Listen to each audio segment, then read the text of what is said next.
سوال جس کا جواب کل ہم ڈھونڈیں گے وہ یہ ہے کہ کیا دنیا کے 4 بلین لوگ جو ادھر ادھر رہتے ہیں، جن کے پاس بیچاروں کے پاس ٹریٹی بھی نہیں ہے، بس اس بات پہ اس کنونشن پہ چل رہے ہیں، پورا یورپ اس کنونشن پہ چل رہا ہے بھائی. اگر اسپین چاہتا تو پرتگال کا پانی روک لیتا نا، تو روکا؟ کیا دنیا رکنے دے گی؟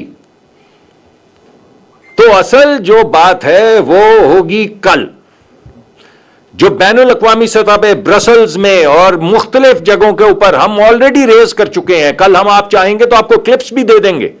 یہ تمام باتیں جو میں کہہ رہا ہوں آپ سے، پاکستان بین الاقوامی سطح کے اوپر یہ تمام بات کر چکا ہے، اور یہ مقدمہ اب بین الاقوامی سطح پہ دائر ہو چکا ہے. اس کا کوئی جواب کسی کے پاس نہیں.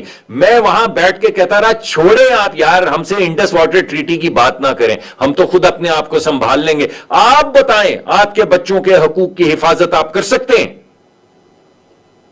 یہ جو پانی آج ہالینڈ میں ہے، نیدرلینڈز میں ہے، یہ کل سوئٹزرلینڈ میں تھا، اس سے پہلے جرمنی میں تھا، تو کس کا کیا حق ہے ہمیں بھی تو بتائیں. آپ ذرا کھڑے تو ہو.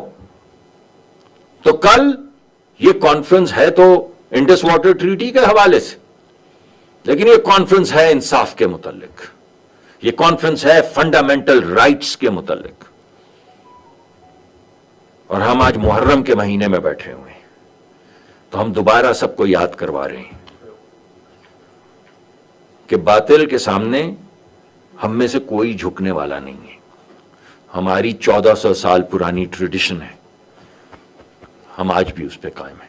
تو آپ کل سب تشریف لائیے، سب تشریف لائیے، اور جس نقطے سے، جس پہلو سے آپ چاہیں گے اس ٹریٹی پہ بات ہوگی. میں آپ چاہیں تو ابھی بھی ہو سکتی ہے، آپ میرے سے جو مرضی سوال پوچھ لیں، مگر اصل بات جو آپ نے ذہن میں رکھنی ہے وہ یہ ہے کہ 50% آبادی پاکستان کی اقبال سولنگی ہے، جس کے پانی کے اوپر کوئی اور ہاتھ رکھ کے کہہ رہا ہے کہ میں بند کر دوں. اس کا جواب ہم کل دیں گے.